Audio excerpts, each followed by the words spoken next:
ബിസ്മില്ലാഹിർ റഹ്മാനിർ റഹീം.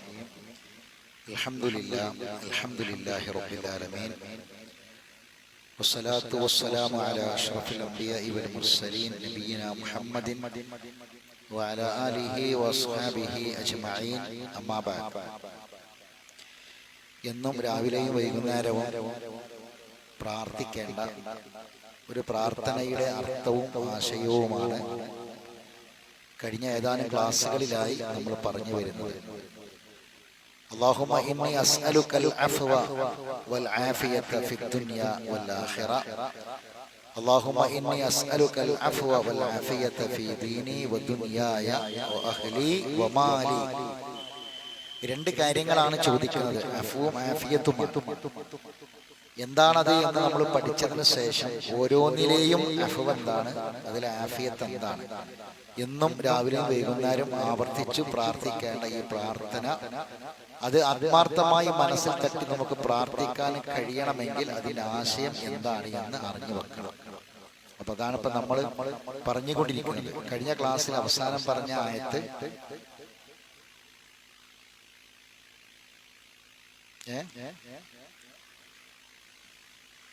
92-11 അല്ലേ? ഇനി ആ 91-ൽ തന്നെ, അല്ല 92-ൽ തന്നെ 18-ാമത്തെ ആയത്ത് നോക്കി.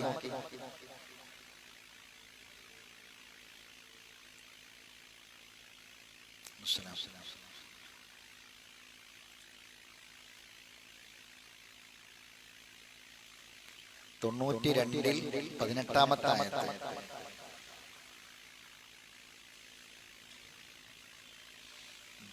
ആയത്ത് വായിച്ചോളി.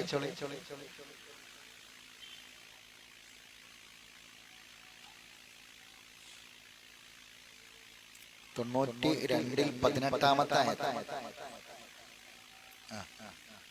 അല്ലദീ യുഅ്തി മാലഹു യതസക്ക, അല്ലേ? നമ്മള് മാലിന്റെ അഫ്വും ആഫിയത്തുമാണ് പറഞ്ഞു വരുന്നത്. നമ്മൾ വായിക്കുന്ന ഓരോ ആയത്തുകളിലും നമുക്കത് കാണാൻ കഴിയും. അല്ലദീ യുഅ്തി മാലഹു യതസക്ക, ആരെ പറ്റിയാണ് പറഞ്ഞത്? അല്ലദീ എന്ന് പറഞ്ഞാൽ യാതൊരുവൻ എന്നാണ്, അല്ലേ? ആ വ്യക്തി ആരാണ്? അതിന്റെ മേലെന്താ പറഞ്ഞത്? അതിന്റെ മേലത്തെ ആയതെന്താണ്?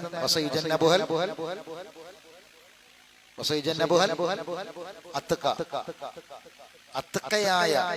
അൽ അത്തക്ക എന്ന് പറഞ്ഞാല് തഖ്വന്റെ ഏറ്റവും ഉയർന്ന പടിയാണ്. അൽ അത്തക്ക ഏറ്റവും ഭക്തിയുള്ളവൻ, മുത്തഖിയായ മനുഷ്യൻ അതിൽ നിന്ന് അകറ്റപ്പെടും. അത്തക്ക ഏറ്റവും സൂക്ഷ്മതയുള്ള മനുഷ്യൻ അതിൽ നിന്ന് അകറ്റപ്പെടും.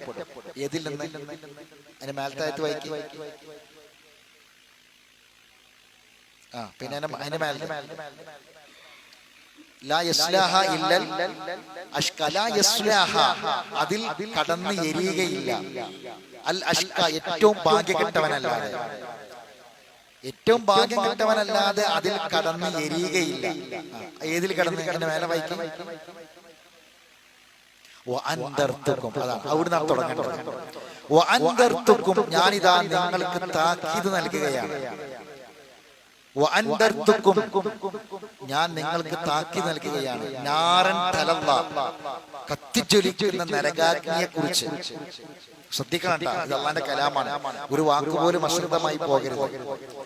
കത്തിജ്വലിക്കുന്ന നരകാഗ്നിയെ കുറിച്ച് ഞാൻ നിങ്ങൾക്ക് ഇതാ മുന്നറിയിപ്പ് നൽകുകയാണ്. ഇതൊക്കെ നമ്മൾ നിസ്കാരത്തിൽ, ഫർള് നമസ്കാരങ്ങൾ ഇമാമുമാര് മൗമികളെ കേൾപ്പിക്കുന്നതാണ്. ഒരു ഇമാമ് സൂറത്ത് ഓതുമ്പോ മൗമികൾ എന്താ ചെയ്യണ്ടേ? ഫാത്തിഹ ഓതല. ഇമാമ് സൂറത്ത് ഓതുമ്പോ മൗമികൾ എന്താ ചെയ്യണ്ടേ? സൂറത്ത് ശ്രദ്ധിച്ച് കേൾക്കലാണ്. ഈ ശ്രദ്ധിച്ച് കേൾക്കുമ്പോൾ ഈ ശ്രദ്ധിച്ച് കേൾക്കുന്നത് ആർക്കും ഉപകാരപ്പെടുക? അത് അർത്ഥം അറിയുന്ന ആൾക്ക് മൗമിങ്ങൾക്ക് ഉപകാരപ്പെടുള്ളൂ, അല്ലേ? ഒന്ന് പള്ളിക്കൽ ജമാഅത്തിന് വരണം. 2 ജമാഅത്തിന് വന്നാൽ തന്നെ എന്ത് ചെയ്യണം? ഇമാമിന്റെ അതും മഗ്രിബ് ഇശ സുബ്ഹി ഈ നമസ്കാരത്തിലാണ് ഇമാമുമാര് ജഹറാക്കി ഊത അല്ലെ. മഗ്രിബ് ഇശ സുബ്ഹി എന്ന് പറഞ്ഞാൽ എല്ലാ ജോലി തിരക്കുകളിൽ നിന്നും ഒട്ടുമിക്ക ആളുകൾക്കും ഫ്രീ ആകുന്ന സമയമാണ്. ഒട്ടുമിക്ക ആളുകൾ, എല്ലാവർക്കും പൂർണ്ണമായി കഴിയില്ല, എന്നാലും കുറെ ആളുകളെ സംബന്ധിച്ചിടത്തോളം ജോലിയൊക്കെ പകലാണ്. അല്ലെ, മഈശത്തിന്റെ മാർഗം, നമ്മളെ ഉപജീവനത്തിന്റെ മാർഗം തേടുന്ന പകലാണ്. ആ പകൽ അസ്തമിച്ച് അവസാനിച്ച് തുടങ്ങാണ് മഗ്രിബ് ഇശ സുബ്ഹി. ഈ 3 ജമാഅത്തും ഒട്ടുമിക്ക ആളുകൾക്കും പങ്കെടുക്കാവുന്ന നിസ്കാരമാണ്. ആ നിസ്കാരങ്ങളിലാണ് ഇമാമുമാര് ജഹ്റാക്കി ഓതുന്നത്. ഊറു അസ്റും ജഹ്റാക്കൂല, ഉറക്ക ഊതൂല. ഇമാമുമാര് ജഹ്റാക്കി ഓതുന്ന സൂറത്തുകൾ അധികം മുഫസ്സലായ സൂറത്തുകളായിരിക്കണം. അപ്പൊ പള്ളിയിൽ 1 ജമാഅത്തിന് വരണം. 2 ജമാഅത്തിന് വന്ന് നിന്നാൽ തന്നെ ഇമാമ് ഓതുമ്പോൾ ഇതേപോലെയുള്ള മുഫസ്സലായ സൂറത്തുകളെ ഇമാമുമാര് ഓതേണ്ടത്. അപ്പൊ അത് ഓതുമ്പോൾ അതിന്റെ ആശയം എന്താണെന്ന് മനസ്സിലാകണമെങ്കിൽ എന്ത് ശ്രദ്ധിച്ച് കേൾക്കണം. അപ്പൊ ആർക്കാ ശ്രദ്ധിച്ച് കേൾക്കാൻ പറ്റിയ അർത്ഥം മനസ്സിലാകണമെന്ന് അത് ശ്രദ്ധിച്ച് കേൾക്കാൻ പറ്റുള്ളൂ അല്ലെ. അത് അർത്ഥം മനസ്സിലായവർക്ക് അത് ഉൾക്കൊള്ളാൻ കഴിയുള്ളൂ. അപ്പോഴേ മനസ്സ് മാറാതെ നിസ്കാരം തെറ്റിപ്പോകാതെ ശ്രദ്ധിച്ച് നിസ്കരിക്കാൻ പറ്റുള്ളൂ. നിസ്കാരം കൊണ്ടുള്ള ഗുണം അപ്പോഴേ കിട്ടുള്ളൂ. അപ്പൊ നമ്മളെ മക്കൾക്കൊക്കെ ചെറുപ്പത്തിലേ നമ്മൾ എന്ത് ചെയ്യണം, അമ്മ ജുസീന്റെ കീഴ്പ്പെട്ടുള്ള മുഴുവൻ സൂറത്തുകൾ നിർബന്ധമായിട്ട് കാണാതെ അർത്ഥസഹിതം പഠിപ്പിച്ചിരിക്കണം. അമ്മ ജുസീലെ മുഴുവൻ സൂറത്തുകൾ ഒരു പെൺകുട്ടിനെ കല്യാണം കഴിച്ച് പറഞ്ഞേക്കാണെങ്കിൽ ഒരു വാപ്പാക്ക് ഉറപ്പ് വേണം, എന്ത്, അമ്മ ജുസ് സൂറത്ത് അമ്മ മുതൽ നാസ് വരെ എന്റെ മകളെ അർത്ഥസഹിതം ഞാൻ കാണാതെ പഠിപ്പിച്ചിട്ടുണ്ട്. അങ്ങനെ ഒരു വാപ്പാക്ക് ഒരു സമ്മാനം മോക്ക് കൊടുക്കാൻ പറ്റുമോ? അതാണ് ആ വാപ്പ് കൊടുക്കുന്ന ഏറ്റവും വലിയ സമ്മാനം. മക്കൾക്ക് കൊടുക്കുന്ന ഏറ്റവും വലിയ സമ്മാനം അതാണ്. അപ്പൊ ഇത് ജീവിതത്തിൽ അവർക്ക് ഉപകാരപ്പെടും, എന്നും ഉപകാരപ്പെടും. ഇത് കേൾക്കുമ്പോൾ അവരുടെ മനസ്സിൽ ഇതിന്റെ ആശയം ആവർത്തിച്ച് വരും. അപ്പൊ എന്താണ് ആയത്ത്? അതിൽപ്പെട്ടൊരു സൂറത്താണ്, ഇത് ചെറിയ സൂറത്താണ്.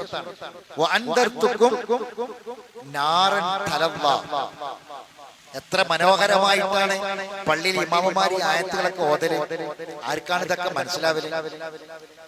വഅൻദർതുക്കും, ഞാനിതാ നിങ്ങൾക്ക് താക്കീത് നൽകുകയാണ്. സുബ്ഹാനല്ലാഹ്, അല്ലാഹ് പറയാണ്, മുന്നറിയിപ്പ് നൽകുകയാണ്. ഇതൊരു മുന്നറിയിപ്പാണ് അല്ലെ. മുന്നറിയിപ്പ് അവഗണിച്ചവരൊക്കെ പെട്ടിട്ടുണ്ട് അല്ലെ.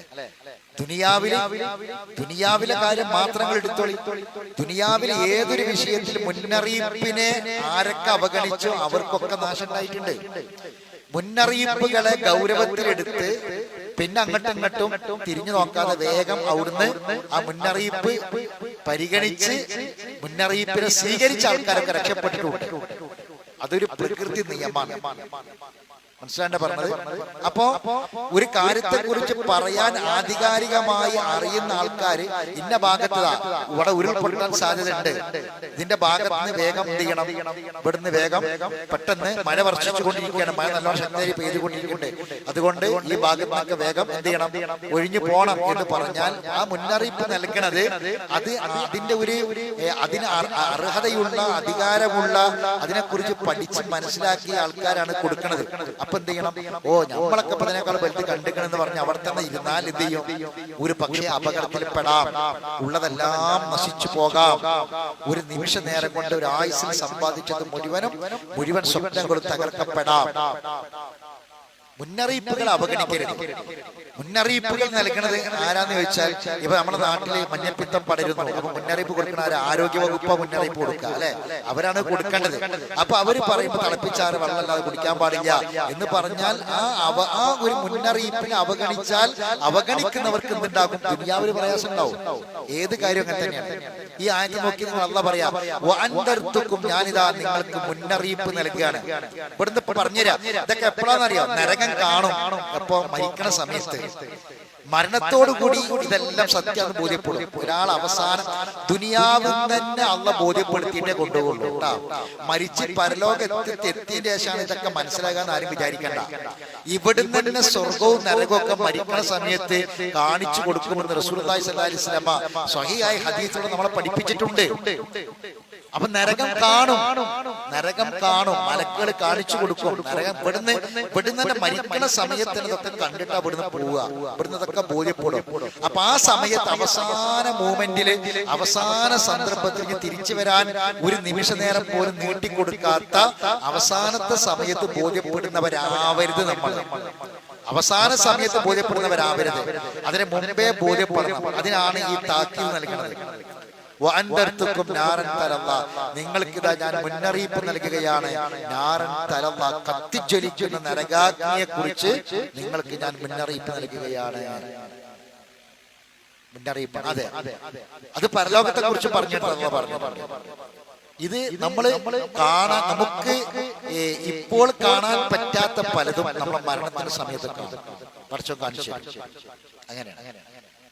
അത് കണ്ട് ബോധ്യപ്പെട്ട് തന്നെയാണ് പോവുക, അല്ലാതെ ആരും പോവില്ല. അത് വളരെ വ്യക്തമായി ഖുർആനിൽ നിന്ന് ഹദീസിൽ നോക്കുമ്പോൾ നമുക്കത് മനസ്സിലാക്കാൻ കഴിയും. ആ സമയത്തേക്ക് നീട്ടി വെക്കണ്ട, വിടുന്നതിനൊക്കെ മനസ്സിലാവണം. അതിനാണ് അല്ലാഹു തആല മുന്നറിയിപ്പ് നൽകുന്നത്. വഅൻദർതുക്കും, ഞാൻ നിങ്ങൾക്ക് മുന്നറിയിപ്പ് നൽകുകയാണ്. ഇവിടെ അല്ലാഹു പറയാ, ലാ യസ്ലാഹ, ആ കത്തിജ്വലിക്കുന്ന നരകാഗ്നിയിൽ കിടന്ന് കരിയുകയില്ല, ഇല്ലൽ അഷ്ഖ, ഏറ്റവും ഭാഗ്യം കെട്ടവനല്ലാതെ. ഇതൊക്കെ അർത്ഥം പഠിച്ചു വെക്കണം. അങ്ങനെ ഞാൻ പറഞ്ഞ സൂറത്തിൽ നോക്കണം എന്ന് ഞാൻ പറഞ്ഞു. ആയത്തിൽ ശ്രദ്ധിക്കണം, ആയത്ത് നോക്കണം. ഇതൊക്കെ നമ്മൾ എപ്പോഴും കേൾക്കുന്ന ആയത്ത്, അതൊന്നും മറന്നു പോകരുത്. ഇല്ലൽ അഷ്ഖ, ഏറ്റവും ഭാഗ്യം കെട്ടവനല്ലാതെ ആ നരകാഗ്നിയിൽ കടന്നു വരില്ല. അതിൽ ആ ഭാഗ്യം കെട്ടവനാകരുത്, നമ്മൾ ദൗർഭാഗ്യവാനും ആകരുത്. ലാ യസ്ലാഹ ഇല്ലൽ അഷ്ഖ. ബാക്കി അല്ലദീ, നിങ്ങളാണ് വായിക്കേണ്ടി. അല്ലദീ, അവൻ തിരിഞ്ഞു കളഞ്ഞവനാണ്, അവഗണിച്ചവനാണ്, നിഷേധിച്ചവനാണ്.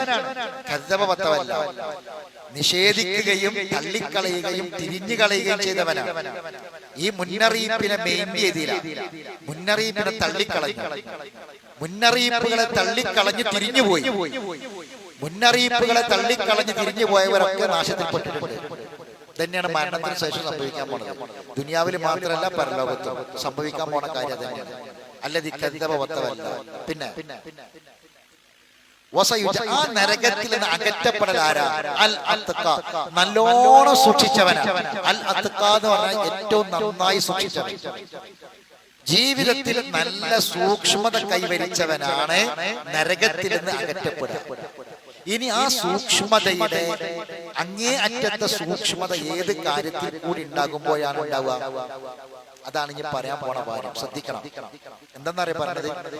മുത്തഖി എന്ന് പറയുമ്പോൾ അതിന് ചില പദവികളുണ്ട്, തഖ്വക്ക് ചില ഘട്ടങ്ങളുണ്ട്. തഖ്വയുടെ ഏറ്റവും അങ്ങേ അറ്റത്തെ ഘട്ടം എന്ന് പറയുന്നത് എന്താന്നറിയാം? അത് സാമ്പത്തിക വിഷയത്തിൽ, മാലിന്റെ കാര്യത്തിൽ കൃത്യമായ സൂക്ഷ്മത ഒരാൾക്കുണ്ടെങ്കിൽ എന്ന് പറഞ്ഞാൽ അങ്ങേ അറ്റത്തെ തഖ്വയിൽ നിന്ന് പലരുടെയും തഖ്വ പൊളിയുന്ന കാര്യം ശ്രദ്ധിക്കണം. നിസ്കാരമുണ്ട്, നോമ്പുണ്ട്, പല കാര്യങ്ങളുണ്ട്, ഹജ്ജുണ്ട്, ഉംറയുണ്ട്, ഒക്കെ ഉണ്ട്. പക്ഷെ തഖ്വ പൊളിയുന്നത് എവിടെയെന്നറിയാം? സാമ്പത്തിക വിഷയത്തിലാണ്. ഒട്ടുമിക്ക ആളുകളിൽ തഖ്വ പൊളിഞ്ഞു പോകുന്നത്, തഖ്വ പൂർണ്ണമാകാതെ പോകുന്നത് മുതലിന്റെ വിഷയത്തിലാണ്. അതുകൊണ്ടാണ് ഇവിടെ മുത്തഖി എന്ന് പറയാതെ എന്ത് പറഞ്ഞത്? അത്ഖ എന്ന് പറഞ്ഞത്. അത്ഖ എന്ന് പറയുമ്പോ അക്ബർ വസിനാണ്. അക്ബർ വസിൻ, അക്ബർ എന്ന് പറഞ്ഞാൽ ഏറ്റവും വലിയവനാണ്, കബീർ വലിയവനാണ്, അക്ബർ അല്ലെ, ആ വസിനാണ് അത്ഖ, ഏറ്റവും വലിയ. അവനാണ് നരകത്തിൽ നിന്ന് അകറ്റപ്പെടുക. മനസ്സിലായിട്ട് പറഞ്ഞത്? ആ അത്ഖ പറഞ്ഞിട്ടാണ് അള്ളാഹ് പറയുന്നത്. ആരാണ് അവൻ? അല്ലദീ, യാതൊരുവൻ. ഈ അത്ഖ ആരാണ്? അല്ലദീ, ഒരുവനാണ്. യുതി, അവൻ ചിലവഴിക്കും, കൊടുക്കും, മാലഹു, മുതൽ കൊടുക്കും, യതസക്ക, അത് ശുദ്ധമാക്കാൻ വേണ്ടി. ആ സമ്പത്ത് മുതല് ശുദ്ധിയുള്ളതാക്കാൻ, അത് സംസ്കരിച്ചെടുക്കാൻ അവൻ അവന്റെ മുതല് കൊടുക്കും. സക്കാത്ത് കൊടുക്കുക. എന്താ സക്കാത്ത് എന്ന് പറഞ്ഞാല്? 2.5% ആരാന്റെ മുതലാണ്. നിസാബെത്തിയ മുതലിൽ 2.5% ആരതാണ്? ആരാന്റെതാണ്, അവൻ നമ്മുടേതല്ല. അത് നമ്മളെ മുതലിൽ വെക്കരുത്. അതാണ് എടുത്ത് കൊടുത്താലേ നമ്മളെ മുതല് ഹലാലാവുള്ളൂ, ശുദ്ധാവുള്ളൂ. നമ്മളെ മുതലിനെ ശുദ്ധീകരിക്കുന്ന, ശ്രദ്ധിക്കണം, നമ്മുടെ ആകെ മുതലിനെ ശുദ്ധീകരിക്കുന്ന ആ മുതലിൽപ്പെട്ട 2.5% നമ്മളെ മുതൽ ശുദ്ധീകരിക്കുന്ന സാധനം. മനസ്സിലാക്കിക്കോളി, നല്ലോണം ക്ലിയറായി മനസ്സിലാക്കണം. എന്താണ്? നമ്മുടെ 100% മുതലിനെ ശുദ്ധിയാക്കുന്ന ഒരു മുതലുണ്ടായിരുന്നു. എങ്ങനെ? നമ്മളെ ആകെ മുതലിനെ ശുദ്ധി, അത് കഴിഞ്ഞൊരു ചോദ്യം ചോദിക്കും, ഉത്തരം പറയണ്ടേ, ശ്രദ്ധിച്ചോളി. ആകെ മുതലിനെ ശുദ്ധിയാക്കുന്ന ഒരു മുതൽ അതിലുണ്ട്. മനസ്സിലല്ലേ? ആ മുതലാണ് 2.5%. അതണ്ട് കൊടുക്കണം. ഈ മുതല് ശുദ്ധമാക്കുന്ന മുതലാണ് 2.5%. അതുകൊണ്ടാണ് ആ മുതലിന് സക്കാത്ത് എന്ന് പേര് വന്നത്. എന്ത് പേര് വന്നത്? സക്കാത്ത് എന്ന് പറഞ്ഞാൽ സംസ്കരിക്കാൻ, ശുദ്ധീകരിക്കാൻ. മനസ്സിലായി? അപ്പൊ നമ്മുടെ അടുത്ത ഞാൻ ചോദിക്കാൻ പറഞ്ഞ ചോദ്യതാണ്, നമ്മുടെ മുതലിനെ ആകെ മലിനമാക്കുന്ന, ശുദ്ധീകരിക്കാത്ത, ഹറാമായ മുതലാക്കുന്ന നമ്മളെ മുതലിലെ ഭാഗ്യത ആ 2.5%. ആ 2.5%. അപ്പൊ ആ 2.5% അങ്ങോട്ട് കൊടുത്താൽ നമ്മളെ മുതൽ ശുദ്ധിയായി. നമ്മളെ മുതൽ ശുദ്ധീകരിക്കുകയാണ് ചെയ്യുന്നത്. നമ്മളെ മുതൽ വൃത്തിയാക്കുക ചെയ്യുന്നത്. നമ്മളെ മുതൽ കഴുകി വൃത്തിയാക്കുക ചെയ്യുന്നത്. അതുകൊണ്ട് 2.5% കൊടുത്തിട്ടില്ലെങ്കിൽ എന്താ സംഭവിക്കുക? മുഴുവൻ ഈ സക്കാത്ത് കൊടുക്കാത്ത മുതൽ മാത്രല്ല, മുഴുവൻ എന്തായി? മലിനായി. മനസ്സിലാണ്ട് പറഞ്ഞത്? ആ മുതൽ ഉപയോഗിക്കാൻ പറ്റില്ല. അവിടെയാണ് പ്രശ്നം. ആ മുതൽ ഉപയോഗിക്കാൻ പറ്റില്ല. ഒരു ചെമ്പ് ബിരിയാണി, നല്ല ചിക്കൻ ബിരിയാണി, ഒരു ചെമ്പ് ബിരിയാണി, നല്ല അടിപൊളി ബിരിയാണിയാണ്. നല്ല അടിപൊളി ബിരിയാണി, നല്ല ടേസ്റ്റുള്ള ബിരിയാണി, എല്ലാ വിഭവങ്ങളും ചേർത്ത ബിരിയാണിയാണ്. അതീക്കൊരു തുള്ളി വിഷയിപ്പിച്ചാൽ എന്തായി? ആ ബിരിയാണി മുഴുവനും കേടും അല്ലെ? അപ്പം നമ്മൾ ചെയ്യേണ്ടത് എന്താണ്? ആ ബിരിയാണി നമുക്ക് തിന്നണം, നമ്മുടെ മക്കൾക്ക് തിന്നണം, നമ്മുടെ നാട്ടിലേക്കൊക്കെ കൊടുക്കണം അല്ലെ? ആ ബിരിയാണി അപ്പം അത് മലിനാവാൻ പറ്റൂല. അപ്പൊ അതുകൊണ്ട് അത് ശുദ്ധമാകണം. എന്ത് ചെയ്താൽ മതി? അതിലേക്ക് ആ ഇട്ടുന്ന 2 തുള്ളി ഉണ്ടല്ലോ, അത് അതിലുണ്ടാകരുത്, എന്നിട്ട് ഒഴിവാക്കണം. മനസ്സിലായിട്ട് പറയാം. ബാക്കിയുള്ളതൊക്കെ മലിനമാവും. അപ്പൊ അത് നമ്മൾ ചെയ്യാം. അപ്പം ഈ കൊടുക്കണം മുതല് എന്തല്ല നമ്മളെ ഔദാര്യമല്ല. നമ്മൾ സക്കാത്ത് കൊടുക്കുന്ന ആജിയമാരൊക്കെ ഞങ്ങൾ പോലെ നെഞ്ഞി വിരിച്ച് ഇങ്ങനെ കവറൊക്കെ പെട്ടിക്കെട്ടി വന്നിരുന്ന്, പണ്ടത്തെ ആജിയമാര് സക്കാത്ത് കൊടുക്കൽ എങ്ങനെയാണ്? എന്നിട്ട് ഇങ്ങനെ ആൾക്കാർ ഇങ്ങനെ ഭരിക്കണം, എന്നിട്ട് ഇങ്ങനെ കവറിൽ 100 രൂപ കവറിലാക്കി ഇങ്ങനെ കൊടുക്കുക. ആൾക്കാരെ മുന്നിൽ ഒച്ചാഞ്ച് നോക്കുക. അതിന്റെ അർത്ഥം എന്താ? ഇവൻ കൊടുക്കണ ഈ മുതലാളിന്റെ ഔദാര്യമായിട്ടാണ്. ഔദാര്യമല്ല. ഇതിപ്പം കൊടുത്ത് വേഗം ഒഴിവാക്കേണ്ട, അവനാനെ മുതൽ വൃത്തിയാക്കേണ്ട സംഗതി. ആ കൊടുക്കണം. അതാണ് ഒഴിവാക്കുന്നത്. അവരെ അവകാശമാണ്. അപ്പൊ പെരി കൊണ്ടേ കൊടുക്കണം. ഇങ്ങോട്ട് വന്നിട്ടല്ല. എവിടെ കൊണ്ടേ കൊടുക്കണം? അങ്ങോട്ട് കൊണ്ടേ കൊടുക്കണം. ഉള്ളോടത്തേക്ക് എത്തിച്ചു കൊടുക്കണം. അതാണ് സക്കാത്ത്. അല്ലാതെ അവനാന്റെ പെരിക്ക് വിളിച്ചെത്തിയാൽ കൊടുക്കലല്ല. സക്കാത്ത് കൊടുക്കണോനെ സക്കാത്തിന്റെ മുതൽ അങ്ങോട്ട് എത്തിച്ചു കൊടുക്കണം. അവന്റെ പേര്, കാരണം അവന്റെ അവകാശം. ഓനെ ഇങ്ങോട്ട് നടത്തിക്കരുത്, ഇങ്ങോട്ട് വരാൻ പറയരുത്. ഇപ്പൊ സക്കാത്തിന്റെ പൈസ ഇങ്ങോട്ട് വാന്ന് പള്ളിക കുളിച്ചെടുത്തരുത്, മദർസ കുളിച്ചെടുത്തരുത്. അത് അവനെ നടത്തിക്കരുത്, ഇടങ്ങാറാക്കരുത്. കാരണം ഇന്റെ മുതല്, എനിക്ക് നിങ്ങൾ തരാനുള്ള മുതല് ഞങ്ങളോട് വന്ന് വാങ്ങണം. എന്ത് ചെയ്യണ്ടി? എന്റെ മുതലാണ്, നിങ്ങൾക്ക് തരാനുള്ള മുതലാണ്. നിങ്ങൾ എന്ത് ചെയ്യണം? ഇങ്ങോട്ട് കൊണ്ടുവന്ന് തരണം. അങ്ങനല്ല ചെയ്യണ്ടി. ഞങ്ങളോട് ഒന്ന് വാങ്ങാൻ വേണ്ട അല്ലല്ലോ. നിങ്ങൾക്ക് തരാൻ വേണ്ടി അള്ളാഹ് എന്നെ ഏൽപ്പിച്ച മുതലാ. മനസ്സിലാണ് പറഞ്ഞത്? എനിക്ക് തരാൻ വേണ്ടി അള്ളാഹ് നിങ്ങളെ കയ്യിൽ ഏൽപ്പിച്ച മുതലാ. നമ്മൾ മനസ്സിലാക്കണം. പല ആൾക്കാരും ഇത് ഇങ്ങനെ മനസ്സിലാക്കാറില്ല. അതുകൊണ്ടാണ് ഈ വിഷയം വരുന്നത്. അള്ളാഹ് പറയാണ് അല്ലദീ യുത്തി മാലഹു യതസക്ക. ഇപ്പൊ എന്തായി? സക്കാത്ത് കൊടുത്താൽ അഫ്വും കിട്ടി, ആഫിയത്തും കിട്ടി. മുതലിലെ അഫ്വും ആഫിയത്ത് മനസ്സിലാകണ്ട. ഇത് പഠിക്കാനാണ് ഈ ആയത്ത് പറയണത്. നമ്മൾ പറയണത്. ഇതോടുകൂടി എന്തായി? ആ മുതൽ നല്ല ആഫിയത്തുള്ള മുതലായില്ലേ? സക്കാത്ത് കൊടുത്തതോടുകൂടി എന്തായി? ആ മുതൽ നല്ല ആഫിയത്തുള്ള മുതലായി. കൊടുത്തില്ലെങ്കിൽ ആ മുതൽ എന്താണ്? എന്നും ന്യൂനതയും കുറവുമുള്ള വൃത്തികെട്ട മലിനമായ ഒരു ആരോഗ്യമില്ലാത്ത മുതലായിട്ട് മാറി അല്ലെ? അതോടുകൂടി എന്തായി? നമുക്ക് അഫവും കിട്ടി, അള്ളാഹിന്റെ അടുക്കൽ നിന്നുള്ള ശിക്ഷയിൽ നിന്നുള്ള രക്ഷയും നമുക്ക് കിട്ടി. അപ്പൊ മാലിന്റെ അഫുവും ആഫിയത്തും മനസ്സിലാക്കി തരുന്ന ഒരു ആയത്താണിത്. ഇനി 104 നമ്മൾ നേരത്തെ 2 വായിച്ചു, 104 2 വായിച്ചു. ഇനി 104 3 വായിച്ചാൽ മതി. എല്ലാ പ്രശ്നത്തിന്റെയും കാരണം നമുക്കവിടെ മനസ്സിലാവും. ഈ മുതലിന്റെ കാര്യത്തിലുള്ള നമുക്ക് അഫുവും ആഫിയത്തും കിട്ടാത്തതിന്റെ പ്രധാനപ്പെട്ട കാരണം ആ ആയത്തിലുണ്ട്. വായിച്ചോളൂ.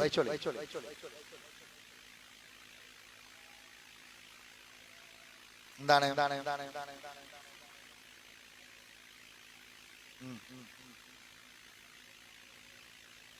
വായിച്ചോളി. 104 മൂന്നാമത്തെ ആയത്ത്. അതല്ലേ പ്രശ്നം? അല്ലേ? എല്ലാ പ്രശ്നത്തിനും കാതലെന്താ?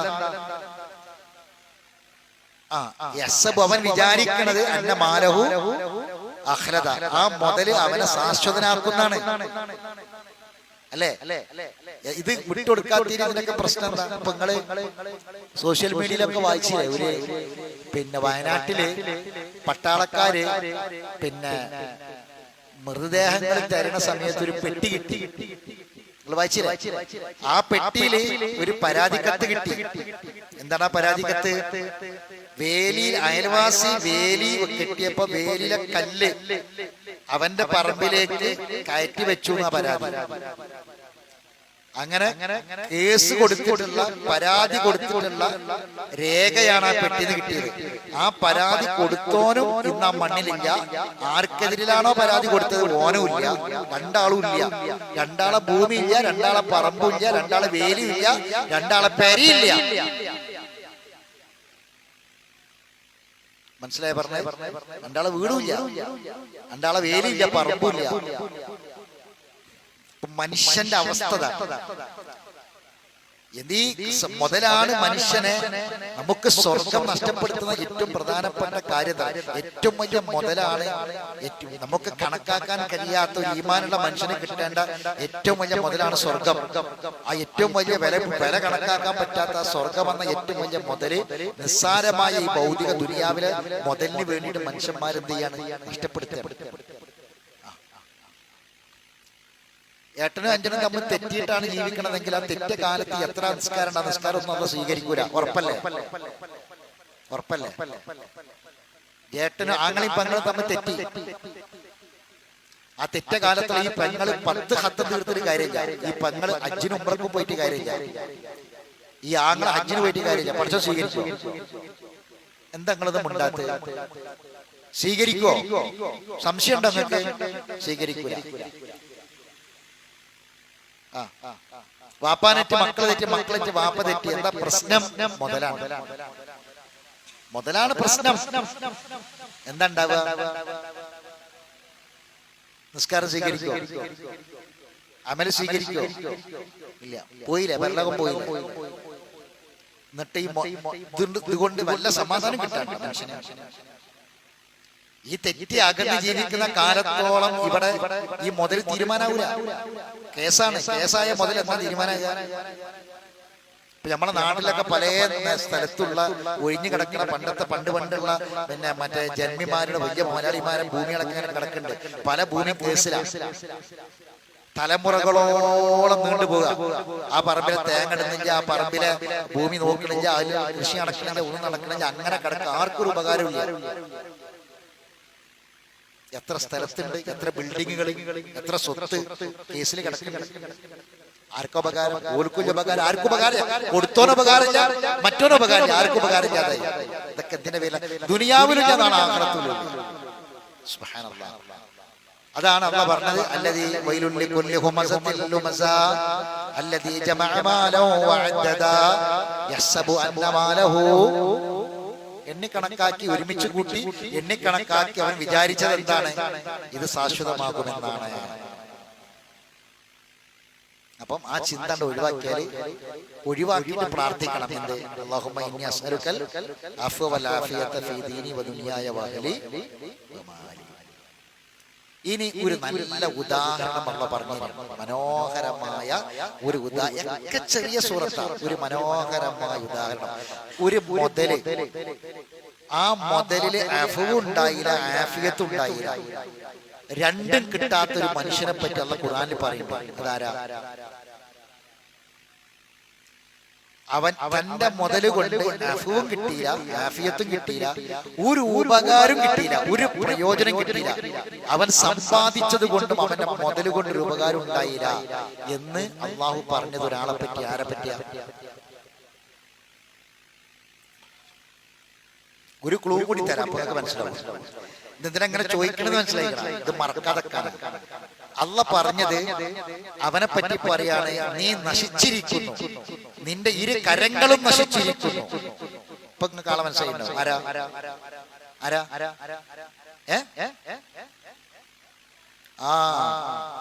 അബൂലഹബ്.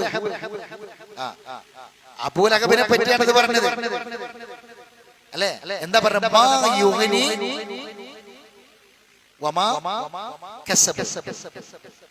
അവൻ സമ്പാദിച്ചത് മുഴുവനും, സമ്പാദിച്ചത് എന്തൊക്കെയാണോ അതും അവന്റെ മുതലും അവന് ഒരു ഉപകാരവും ചെയ്തിട്ടില്ല. ഈ മുതല് നയിച്ചുണ്ടാക്കിയ രണ്ട് കൈയും തകർന്നു. രണ്ട് കൈകളും നശിച്ചിരിക്കുന്നു. നശിക്കട്ടെ. രണ്ട് വട്ട തബ്ബ്. മനസ്സിലായില്ലേ? ഈ ആയത്ത് ഇന്ന് കേൾക്കുമ്പോൾ മനസ്സിലുണ്ടാവൂലേ എന്തിനാ അള്ളാഹ് പറഞ്ഞതെന്നാണ്. എന്തേന്ന് അബൂലഹബിന്റെ പ്രശ്നം? അഭിനവ അബൂലഹബുമാരാണ് നമ്മുടെ സമൂഹത്തിൽ ജീവിക്കുന്നത്. അബൂലഹബിന്റെ പ്രശ്നം എന്താ? നബി ഈ തബ്ബ എന്ന വാക്ക് വരെ അബൂലഹബിന്റെ തൊള്ളീന്ന് വന്ന വാക്കാ. അബൂലഹബിന്റെ തൊള്ളീന്ന് വന്ന വാക്ക് അള്ളാഹ് ആകാശത്ത് നിന്ന് തിരിച്ചിങ്ങട്ട് കൊടുത്തു. സുബ്ഹാനല്ലാഹ്. എന്തെന്നറിയ വിഷയം? അബൂലഹബിനോട് നബി സല്ലല്ലാഹു അലൈഹി വസല്ലമയോട് അള്ളാഹ് പറഞ്ഞു, നബിയെ താങ്കൾ ഏറ്റവും അടുത്ത കുടുംബക്കാരെ വിളിച്ച് മുന്നറിയിപ്പ് കൊടുക്കാൻ പറഞ്ഞു. ഏറ്റവും അടുത്ത കുടുംബക്കാരെ വിളിച്ചിട്ട് മുന്നറിയിപ്പ് കൊടുക്കാൻ പറഞ്ഞു. ഇതൊക്കെ കുടുംബക്കാർക്ക് കിട്ടേണ്ടത്, ഏറ്റവും അടുത്ത കുടുംബക്കാർക്ക് നമ്മൾ മുന്നറിയിപ്പ് കൊടുക്കേണ്ടത്. നബി സല്ലല്ലാഹു അലൈഹി വസല്ലം മലന്റെ മേലെ കയറിയിട്ട് പറഞ്ഞു, ഇതിന്റെ ബാക്കിൽ നിന്ന് ഒരു സൈന്യം വരണ്ടെന്ന് പറഞ്ഞാൽ നിങ്ങൾ വിശ്വസിക്കുമെന്ന് ചോദിച്ചു. ആരാണ്? കുടുംബക്കാരെല്ലാരും വിളിച്ചു കൂട്ടിയതാ. കുടുംബക്കാരെല്ലാരും വിളിച്ചു കൂട്ടി. നബി എല്ലാവരും പെരിയിൽ പോയി സ്ക്വാഡ് നടത്തി, സ്ക്വാഡ് വർക്ക് നടത്തി, എല്ലാരും വിളിച്ചു കൂട്ടി. എല്ലാരും ഇങ്ങോട്ട് വരണമെന്ന് പറഞ്ഞു. നബി അതിന്റെ മേലെ കയറി ഇങ്ങോട്ട് പറഞ്ഞു. അപ്പൊ ഖുറൈശി പ്രമാണിമാരൊക്കെ കൂട്ടത്തിലുണ്ട്. ഒരു പ്രമാണിയാണ് അബൂലഹബ്. ഇതിന്റെ ബാക്കിൽ ഒരു സൈന്യം വരെ നിങ്ങൾ വിശ്വസിക്കുന്നു. ഞങ്ങൾ വിശ്വസിക്കും, കാരണം ഈ തീരെ നുണ പറഞ്ഞിട്ടില്ല, കാരണം നീ അൽ അമീനാണ്, അതുകൊണ്ട് ഞങ്ങൾ വിശ്വസിക്കുന്നു പറഞ്ഞു. അപ്പൊ റസൂൽ പറഞ്ഞു, എങ്കിൽ ഞാനിതാ പറയാൻ പോകും, നമ്മൾ വിശ്വസിച്ചോളി. മരണത്തിന് ശേഷം സ്വർഗവും നരകവും കണ്ട് പരലോകം കണ്ട് അള്ളാനെ മാത്രമേ ആരാധിക്കാൻ പാടുള്ളൂ. അള്ളാഹ് ഏകനാണ്. അള്ളല്ലാത്തൊരു വസ്തുവിനെ ആരാധിക്കാൻ പാടില്ല. ഈ കാബന്റെ കൂടെ എല്ലാ വിഗ്രഹങ്ങളും എടുത്ത് ഒഴിവാക്കുന്നത് ആരാധിക്കാൻ പാടില്ല സംഗതിയാണ് എന്ന് പറഞ്ഞപ്പോ അബൂലഹബാണ് ആദ്യം പ്രതികരിച്ചത്. അബൂലഹബാണ് ആദ്യം റോങ് പറഞ്ഞത്. അബൂലഹബ് നിനക്ക് നാശം. ഇത് പറയാനാണ് ഇനി ഞങ്ങളെ ഈ പ്രമാണിമാരെ വിളിച്ചോട്ടി, ഞങ്ങളെ വാപ്പാനായിട്ട് ആരാധിച്ചു വരുന്ന ഈ വസ്തുക്കൾ തള്ളി പറയാനാണോ നീ ഞങ്ങളെ വിളിച്ചു കൂട്ടിയത്? നിനക്ക് നാശം. ആര്? തബ്ബല്ലക്ക് അബൂലഹബ് പറഞ്ഞു. ആ തബ്ബല്ലക്ക് എന്നുള്ള വാക്കാണ് അള്ളാഹ് ആവർത്തിച്ചത്. ആ നാശം ആർക്കാണ്? മുഹമ്മദ് നബിക്കല്ല, പിന്നെ ആർക്കാണ്? അപ്പൊ എന്താ ഇനി ഇത് പഠിക്കാനുള്ള പാഠം?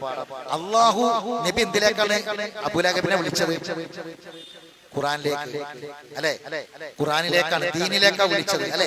അപ്പൊ ഖുറാനിലേക്കും ദീനിലേക്കുമുള്ള വിളിയെ ആര് തള്ളിക്കളയുന്നുവോ അവർക്കൊന്നും അവരെ മുതലിൽ എന്ത് കിട്ടൂല? അഫവും കിട്ടൂല, ആഫിയത്തും കിട്ടൂല. ഇൻഷാ അല്ലാഹ് ബാക്കി കാര്യങ്ങൾ അടുത്ത ക്ലാസ്സിൽ നമുക്ക് വിശദീകരിക്കാം. നാളെ ഉച്ചയ്ക്ക് 2 മണിക്ക് താന്നൂർ സലഫി സെന്ററിൽ വെച്ച് സ്ത്രീകൾക്കും പെൺകുട്ടികൾക്കും സബീജ ടീച്ചറുടെ ക്ലാസ് ഉണ്ട്. എല്ലാവരും പങ്കെടുക്കണം. നമ്മളെ സ്ത്രീകള് പ്രത്യേകിച്ച്, നമുക്കറിയാം ആണുങ്ങളോടാ പറയണം, പെണ്ണുങ്ങളെ പങ്കെടുപ്പിക്കണം. പെണ്ണുങ്ങളോട് പങ്കെടുക്കണം എന്നല്ലെങ്കിൽ പറയാനുള്ളത്. പെണ്ണുങ്ങൾ റെഡിയാണ്, ഒരു വന്നോളും. അവർക്ക് താല്പര്യമുള്ള സംഗതി ക്ലാസ് കേൾക്കാനും വരാനൊക്കെ ഇന്നത്തെ കാലത്ത് സ്ത്രീകൾക്കൊക്കെ സൗകര്യങ്ങളും എല്ലാം ഉണ്ട്. അപ്പൊ ആണുങ്ങളാണ് കൂടുതൽ താല്പര്യം. നമ്മളെ പെൺകുട്ടികളെയും നമ്മളെ സ്ത്രീകളെയും ഒക്കെ അവിടെ എത്തിക്കുക. ഇതിപ്പോ ഇന്നത്തെ കാലഘട്ടം വളരെ മോശമാണ്. കാരണം ഇവിടെ നമ്മൾ എത്ര ശ്രദ്ധിക്കുന്നുണ്ടെങ്കിൽ ഏത് സമയത്തും വഴിതെറ്റി പോകാനൊക്കെ സാധ്യതയുള്ള ഒരു കാലഘട്ടം നമ്മൾ ജീവിക്കണം. അതുകൊണ്ട് നമ്മൾ നമ്മൾ ചേർത്ത് പിടിക്കുക, നമ്മളെ കുടുംബത്തെ ചേർത്ത് വെക്കുക. എങ്കിൽ നമുക്ക് ഇല്ലെങ്കിൽ കൈവിട്ട് പോകും. അതുകൊണ്ട് കിട്ടുന്ന സമയങ്ങളൊക്കെ ഉപയോഗപ്പെടുത്തിക്കൊള്ളും. പരമാവധി ദീന് അതിങ്ങനെ നമ്മള് എല്ലാം ഓൺലൈനിൽ എല്ലാം ഇതിലാക്കണ്ട. ഇതിലാക്കിയുള്ള കുഴപ്പം എന്താ വെച്ചാൽ, ഇതൊന്നും നല്ലൊരു പരലോകത്തെ കുറിച്ചുള്ള ഒരു പ്രസംഗം കേട്ട് കഴിഞ്ഞാൽ അതിന് മേലേക്ക് പോയാൽ അതിന് താഴെ വരുന്ന തോന്നിയാസയിക്കാരെ മനസ്സിലാണ്ട പറഞ്ഞത്. ഇത് ഇന്ന് ഈ അങ്ങനെയുള്ള സംഗതിക്ക് പറ്റാത്തൊരു സാധനമായി മാറിയിട്ടുണ്ട്. അതുകൊണ്ട് സദസ്സിൽ വന്നിരുന്നോളി.